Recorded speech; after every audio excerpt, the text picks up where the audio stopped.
Bhagavatam ക്യാൻറ്റോ 3 chapter 23. Bhagavatam സ്കന്ധം 3 അധ്യായം 23.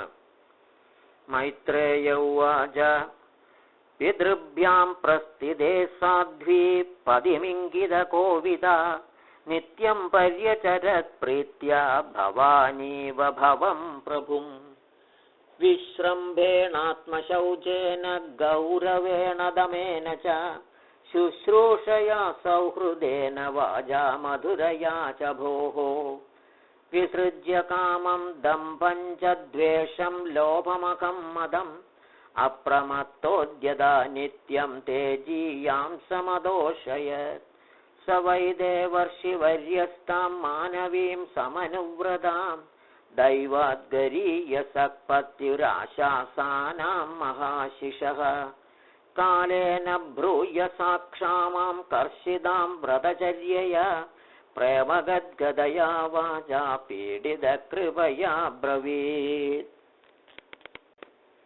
കർദമ ഉവാച തുഷ്ടോഹമദ്യ തവ മാനവിമാനദായ ശുശ്രൂഷയാ പരമയാ പരയാ ച ഭക്ര്യാ യോ ദേഹിനാമയമതീവ സുഹൃത്സ്വദേഹോ നാവേക്ഷിതഃ സമുചിതക്ഷപിതും മദർത്ഥേ യേ മേ സ്വധർമ്മനിരതസ്യ തപസ്സമാധിവിദ്യാത്മയോഗവിജിതാ ഭഗവത്പ്രസാദാഃ താനേവ ദേ മദനുസേവനയാവരുദ്ധാൻ ദൃഷ്ടിം പ്രപശ്യ വിതരാമ്യഭയാനശോകാൻ അന്യേ പുനർഭഗവതോ ഭ്രുവ ഉദ്വിജൃംഭ വിഭ്രംശിതാർത്ഥരചനാ കിമുരുക്രമസ്യ സിദ്ധാസി ഭുങ്ക്ഷ്വ വിഭവാൻ നിജധർമ്മദോഹാൻ ദിവ്യാൻ നരൈർദുരധികാൻ നൃപവിക്രിയാഭിഃ ഏവം ബ്രുവാണമബലാഖില യോഗമായാ വിദ്യാ വിചക്ഷണമവേക്ഷ്യ ഗദാധിരാസീത് സംപ്രശ്രയ പ്രണയ വിഹ്വലയാ ഗിരേഷദ്വീഡാവലോക വിലസദ്ദസിതാനനാഃ.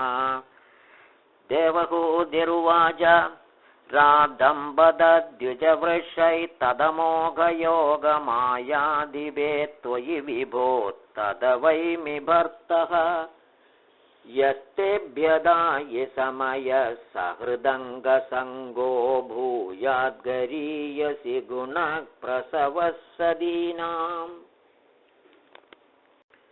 തത്രേതി കൃത്യമുപശിക്ഷയഥോപദേശം യൈനേഷമേ കർഷിതോദിരിരംസയാത്മാ സിദ്ധ്യേതദേ കൃതമനോഭവധർഷിതായ ദീനസ്തദീശഭവനം സദൃശം വിചക്ഷ്വ.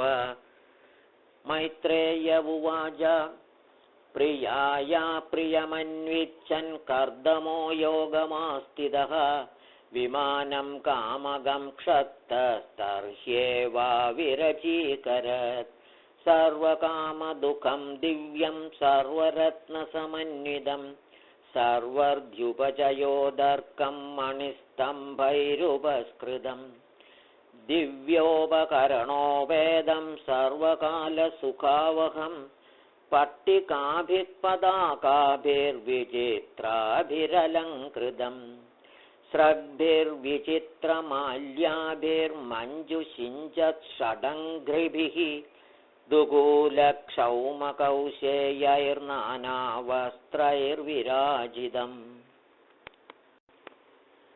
ഉപര്യുപരി വിന്യസ്തനിലയേഷു പൃഥക് പൃഥക് ക്ഷിപ്തൈ കശിപുഭിഃ പര്യങ്കവ്യജനാസനൈഃ തത്ര തത്ര വിനിക്ഷിപ്തനാനാശില്പോപശോഭിതം മഹാമരതകസ്ഥല്യാജുഷ്ടം വിദ്രുമവേദിഭിഃ ദ്വാസു വിദ്രുമദേഹള്യാഭാദം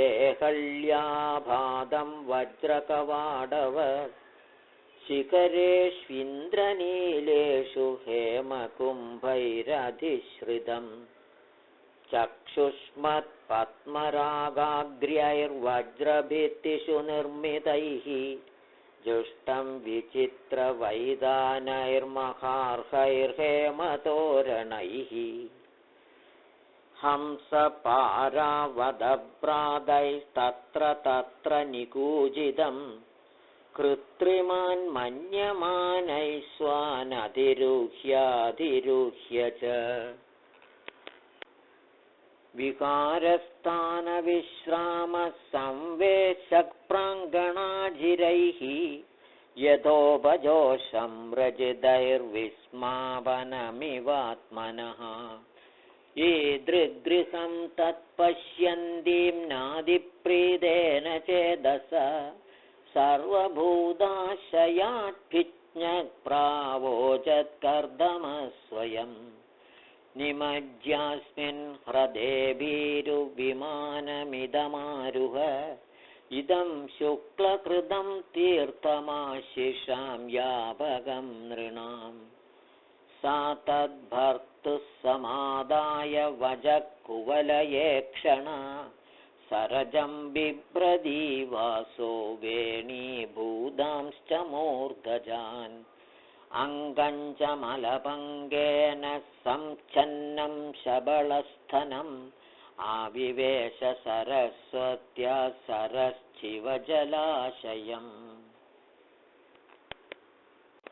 सान्धः सरसि वेश्मस्ताः शतानि दशकन्यकाः सर्वा किशोरवयसो ददर्शोल्पलगन्धयः तान् दृष्ट्वा सहसोद्धाय प्रोजुक्प्राञ्जलयस्त्रियः वयं कर्मकरीस्तुभ्यं शाधिनः करवाम किम् स्नानेन तां महार्हेण स्नापयित्वा मनस्विनीं दुकूले निर्मले नूत्ने ददुरस्यैजमानदाः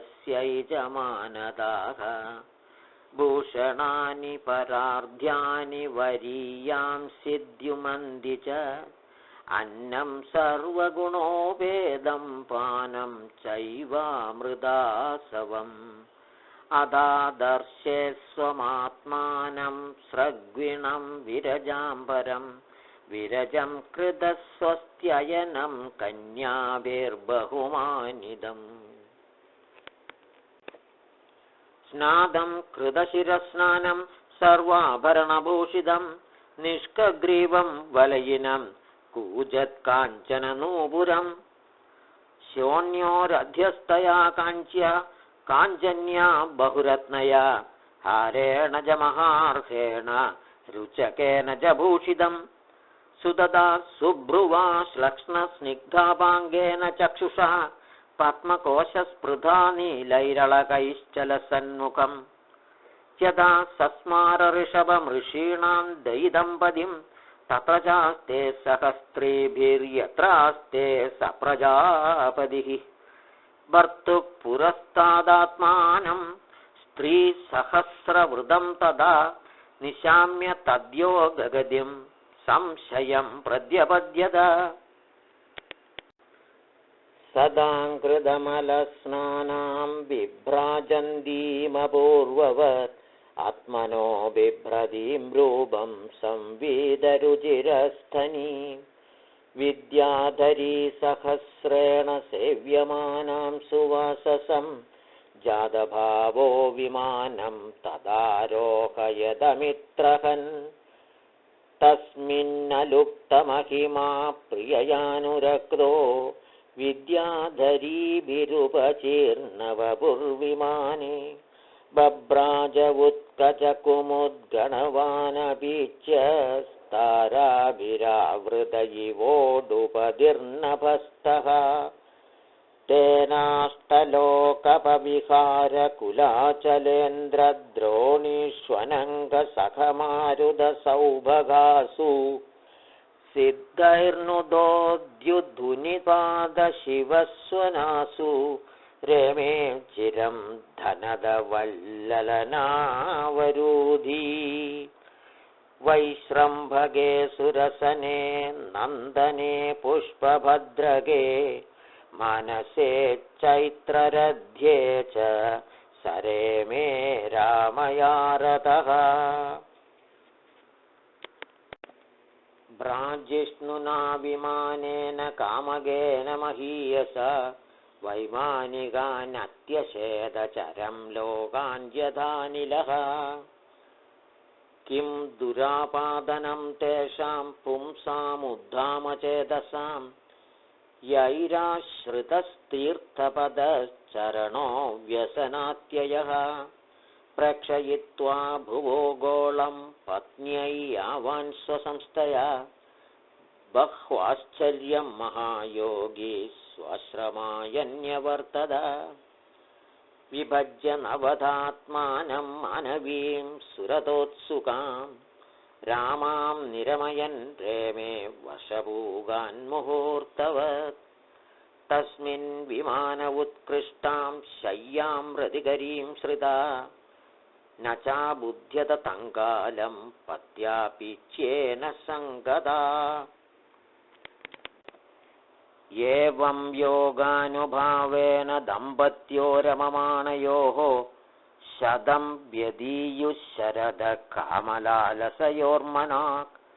तस्यामाधत्तरेधस्थां भवयन्नात्मनात्मवित् नोदा विधाय रूपं स्वं